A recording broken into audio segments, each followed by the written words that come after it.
Welcome to the Rim Break Rodeo. We hope this video helps.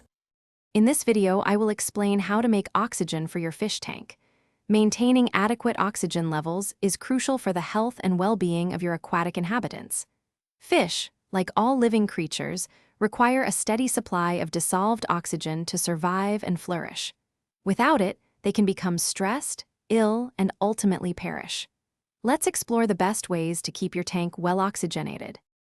One of the most common and effective methods for oxygenating your fish tank is using an air pump with an air stone. The pump sits outside the tank, drawing in ambient air and forcing it through a small, porous stone submerged in the water. This creates a steady stream of tiny bubbles that rise to the surface, significantly increasing the water's surface area for vital gas exchange. Your aquarium filter also plays a significant role in oxygenation, particularly through surface agitation. Filters that return water to the tank from above the waterline, like hang-on back models, create ripples and movement.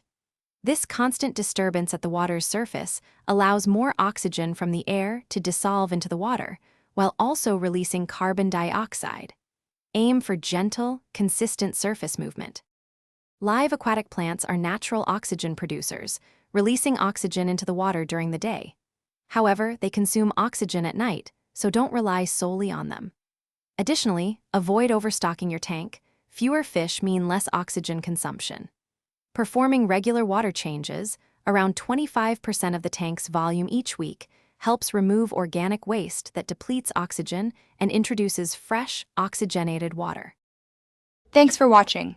Consider subscribing if we helped you.